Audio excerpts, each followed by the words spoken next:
maksudnya kita nggak pernah disuruh pakai untuk APD itu. Kita cuma dikasih masker, udah gitu. Pernah terjadi kecelakaan, kepalanya terbentur. Itu karena dulu untuk APD sendiri kan, untuk helm sendiri kan baru beberapa tahun di sini. Misalnya lebih suka membayar dengan cara mahal dibandingkan membayar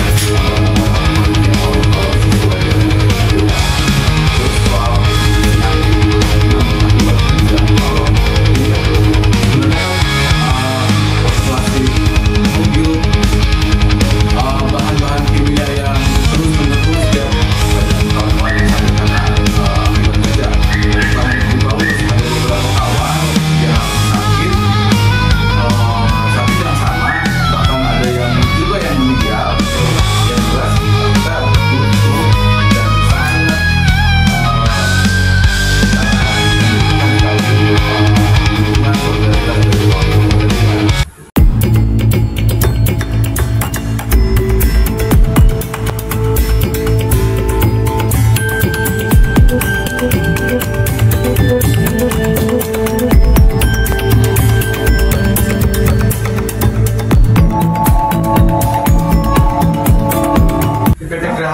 Produksinya adalah berbahan baku, berbahan dasar kimia seperti resin,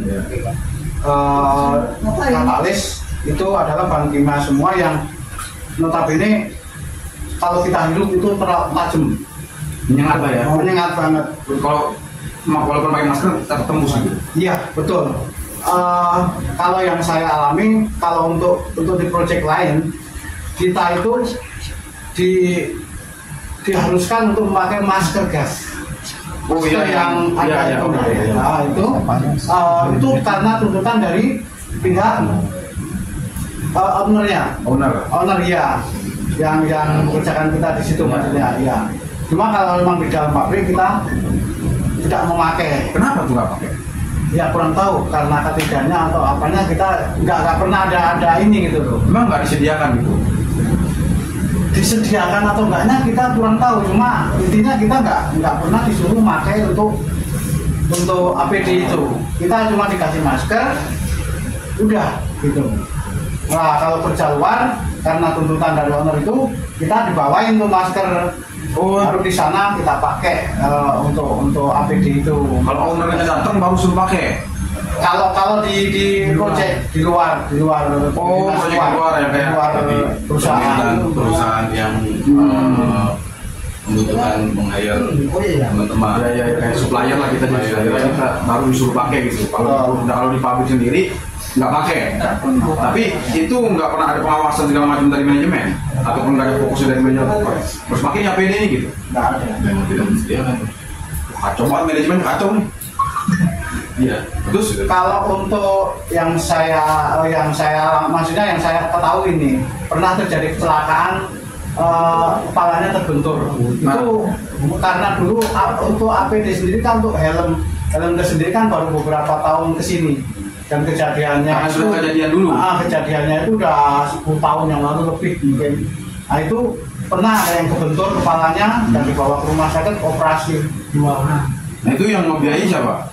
Perusahaan. BPJS ada?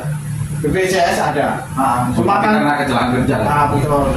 Intinya bahwa APD di situ diabaikan dengan helm yang nggak dipakai, maksudnya nggak ada helm. Nah, itu. Nah kalau tadi yang kasus masker itu pernah nggak kejadian? Kalau masker itu kejadiannya begini Bung, karena saya sendiri mengalaminya, karena saya waktu itu mau ditugaskan ke Gresik dan di sana itu harus MC medical check up semua badan kita, ternyata saya terkena ada crack di dalam. Oh, TB paru. Betul. Makanya saya pulangkan kembali ke perusahaan dan saya otomatis ini bekerja biasa. Cuma saya kan otomatis, saya ini sebenarnya punya penyakit. Nah, saya berupaya untuk cek sendiri, dengan biaya sendiri. Iya, saya cek sendiri dengan biaya sendiri karena ini saya benar nggak gitu loh, kondisi saya ini. Bukannya saya nggak percaya kondisi yang di sana waktu MC waktu itu, tapi saya pengen membuktikan kembali dengan biasa sendiri dan mencoba memang ternyata saya break. Lalu kemudian gimana tuh? Apakah Bung Paulus sendiri bawa hasil lab dari rumah sakit ke perusahaan? Enggak. Oh tidak, saya berobat sendiri, saya nyari obat sendiri. Kacau banget. Ini kan kasusnya kompleks nih. Iya. K3 udah bermasalah. Lalu kemudian kawan-kawan juga sekarang nggak dianggap nih, ya kan? Yang kerja puluhan tahun, lalu kemudian karena mungkin kelihatan juga nggak mau. Ini boleh nggak sih kita ngomong? Nggak dipakai lagi mungkin karyawannya kayak ini. Jadi mereka nggak mau pakai lagi, lalu kemudian seenaknya aja gitu. Ya, pengusaha lebih suka membayar pengacara mahal, kacau, dibandingkan membayar haknya kawan-kawan sesuai dengan aturan. Bahkan dua pengacara Geraha ini, keduanya adalah anggota partai politik yang ada di Indonesia. Yang satu saya sebut saja lah ya, namanya Pak Kurais ini dia sebagai kader Nasdem, yang satu Budi Lura ini sebagai kader PDIP. Bahkan Pak Kurais ini kemarin di kontestasi politik dia caleg nyalon. Bagaimana kalau terpilih? Dia tujuannya menjadi wakil rakyat, Tapi kok malah menindas rakyat, gitu kan. Apalagi yang satu partai juga partainya wong cilik, di Partai wong cilik. Tapi apa namanya, wong ciliknya ini akan diberikan kompensasi sebesar 25 juta dari sangat jauh dari apa yang seharusnya didapatkan, kayak gitu. Terus soal penyakit akibat kerja, kalau ini kan sebenarnya kan akumulasi menghirup bahan-bahan kimia yang terus-menerus tiap hari, polusi lah, dengan alat pelindung diri yang tidak maksimal gitu, yang tidak memadai. Terus kalau kawan-kawan dioper kerja atau di dinas luar karena ada kebutuhan perusahaan lain yang membutuhkan, yang membeli barang sekaligus membutuhkan tenaga ahlinya gitu, itu perusahaan yang membeli itu mau memastikan bahwa si pekerja ini terlindungi APD-nya. Ya. Pakai, kalau misalnya di atas ketinggian dia pakai nesting, terus pakai pelindung diri yang kayak pelindung diri yang lengkap, yang khusus gitu, yang tidak bisa menghirup udara bahan kimia, itu diharuskan. Ya. Tapi perusahaan sendiri saat kawan-kawan bekerja atau melakukan kerja produksi di tempat kerjanya, ini diabaikan dan hanya sebatas dikasih masker yang 20.000 dapat 50 please, itu loh. Ini kan ternyata gitu, setelah kita cek, bukan hanya Bung Paulus yang mengalami sakit ini gitu. Kenapa kita menduga bahwa ini juga adalah bagian dari banyak kawan-kawan yang sakit karena akibat kerja. Bukan hanya Bung Paulus, ada beberapa kawan yang sakit yang sama, bahkan ada yang juga yang meninggal, diduga sakitnya karena meninggal TB. Ya, ada yang sempat meninggal. Ya, sakitnya karena TB juga. Nah, itu tanggung jawab perusahaan gimana? Itu posisi sudah kemarin Pak Isan itu udah keluar saat itu ya, tapi sakitnya itu iyalah TB.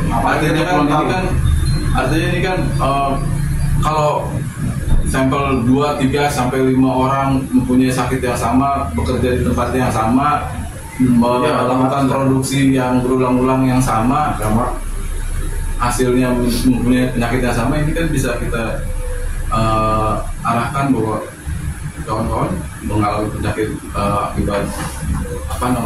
akibat kerja gitu ya. Iyalah, apalagi yang puluhan tahun kan diabaikan gitu, apalagi sudah puluhan tahun gitu. Saya sendiri udah TB tahun 2015. Terus gimana? Berobat pakai BPJS. Udah sembuh Pak? Iya, selama 6 bulan lagi. Iya kan itu obatnya nggak boleh berhenti tuh. Iya. Karena ada kasus, ini baru juga kemarin, ini kawan juga. Jadi dia memang kayak kawan-kawan ini, jadi kerja di pabrik kayu, lalu kemudian APD-nya tidak memadai, serbuk kayu gitulah ya kan, dengan namanya kayu. Nah, dia terpapar TB, karena dia berobatnya nggak tuntas, akhirnya pasaran juga sekarang. Nah, jadi kesehatan itu penting paling utama, karena K3 itu kan ada undang-undang tersendiri ya. Iya. Nah itu kalau K3 itu dilanggar, pidana nggak sih?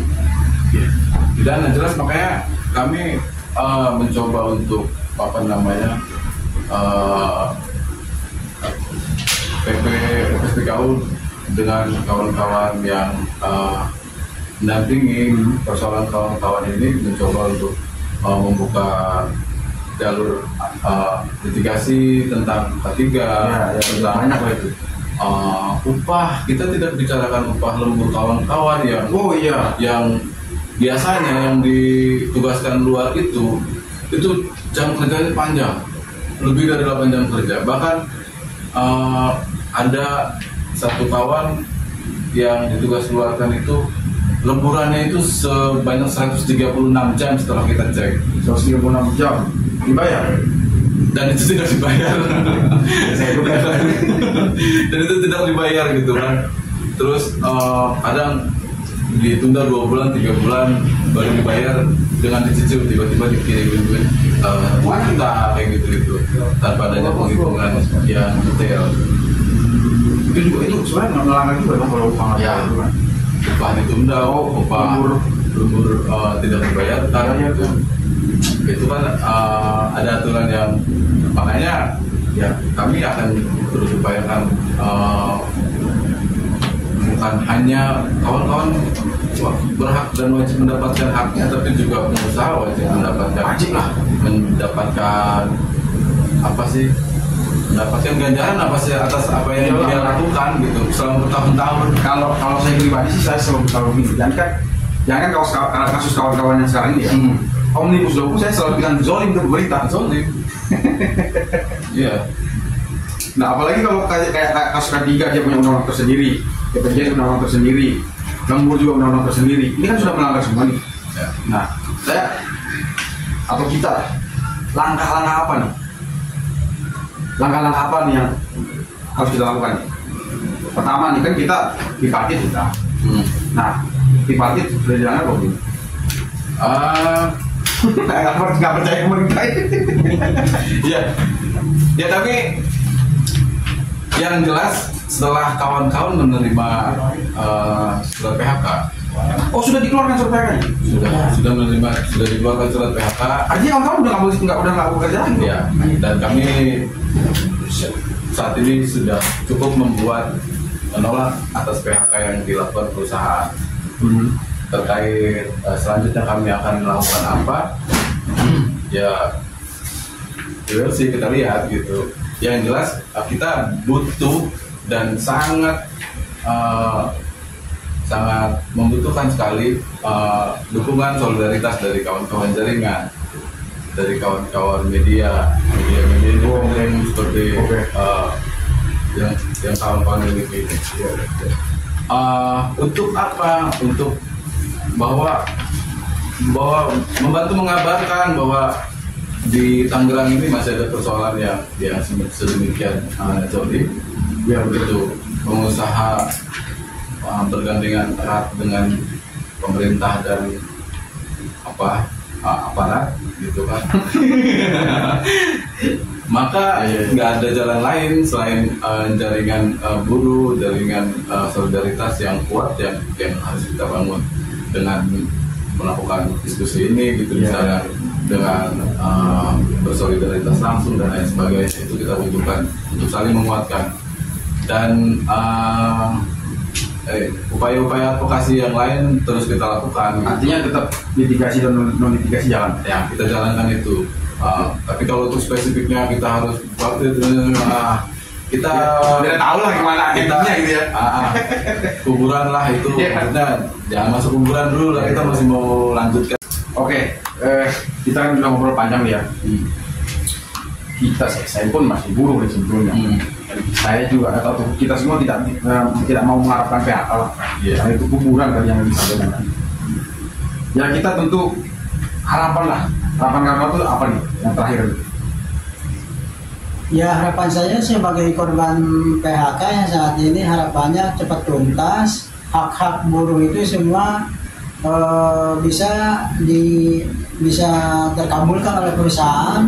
Semoga perusahaan itu membuka diri untuk memakai hak untuk mengeluarkan hak-haknya buruh gitu, harapan saya. Iya, dan kawan-kawan yang masih bekerja juga dikasih APD lah ya, kasihan tuh yang masih kerja. Iya, ya seperti itu.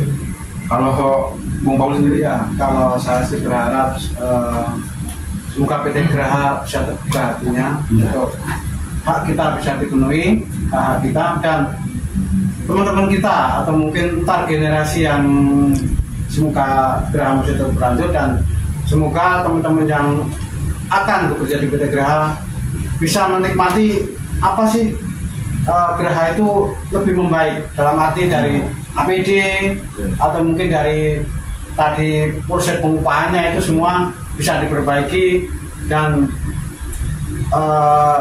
melakukan maksudnya sesuai dengan undang-undang yang diatur di Indonesia. karena kita sederhana ya, nggak minta yang muluk-muluk, nggak sederhana. Ya sesuai aturan undang-undang aja sudah dijalankan, itu juga sudah menindas kita sebetulnya, apalagi nggak dijalankan kan gitu.